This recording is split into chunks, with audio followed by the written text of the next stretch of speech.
அனைவருக்கும் வணக்கம். சட்டம் அறிவோம் நிகழ்ச்சியிலே தொடர்ந்து நாம் சந்தித்து கொண்டிருக்கிறோம்.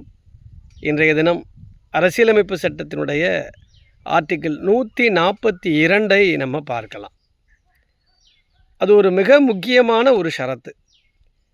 இந்தியாவில் உச்சபட்ச நீதித்துறை அதிகாரம் கொண்ட உச்சநீதிமன்றத்திற்கு சட்டமன்ற நாடாளுமன்றத்தை தாண்டிய ஒரு உச்சபட்ச அதிகாரம் இந்த 142 பிரிவில் கொடுத்துருக்காங்க.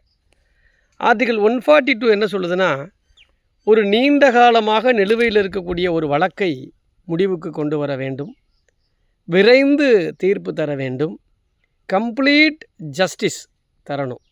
இதை தருவதற்கு நீதிமன்றம், உச்சநீதிமன்றம் எந்த முடிவையும் நியாயமான அளவில் எடுக்க முடியும். அந்த வகையில் இருக்கக்கூடிய ஒரு தனிப்பட்ட ஆர்டினன்ஸ் பவர், அந்த எக்ஸ்ட்ராடினரி பவர் தான் ஆர்டிகிள் 142. இந்த 142 பல நேரங்களில் சட்டமன்ற நாடாளுமன்றங்கள் அடிப்படை உரிமைகளை மீறுகிற பொழுதோ அல்லது கான்ஸ்டியூஷனை மீறி சட்டம் இயற்றுகிற பொழுது கூட இந்த ஆர்டிகிள் 142 பயன்படுத்தி உச்சநீதிமன்றம் தீர்ப்பு சொல்ல முடியும். சமீபத்தில் 2022 மே 18 முன்னாள் பிரதமர் ராஜீவ்காந்தி அவர்களுடைய அந்த கொலை வழக்கில் சம்பந்தப்பட்ட பேரறிவாளன், நளினி உள்ளிட்டோரை உச்சநீதிமன்றம் இந்த ஷரத்தின் அடிப்படையில் தனக்கு இருக்கக்கூடிய அந்த மேல் அதிகாரத்தை பயன்படுத்தி தான் அவங்கள விடுதலை பண்ணாங்க.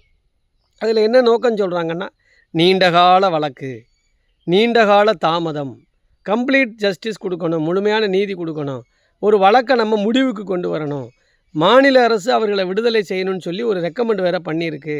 கவர்னர் அதில் முடிவு சொல்லலை, அது ஜனாதிபதிக்கு அனுப்பப்பட்டிருக்கு. இந்த நிலையில் கூட அந்த மாநில அரசினுடைய ரெக்கமெண்டு இல்லைனாலும் கூட இந்த ஆர்டிகிள் 142ங்கிற discretionary power of the supreme court ஒரு வழக்கை, நீண்ட காலத்தில் நிலுவையில் இருக்கக்கூடிய வழக்கை முடிவுக்கு கொண்டு வர முடியும்.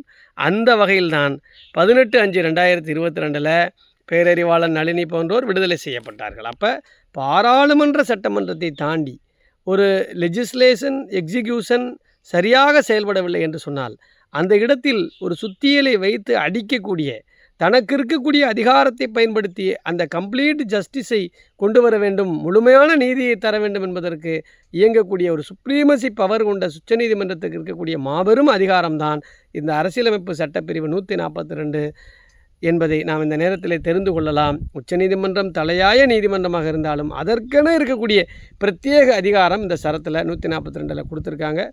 இன்னொரு பிரிவில் பார்க்கலாம். நன்றி, வணக்கம்.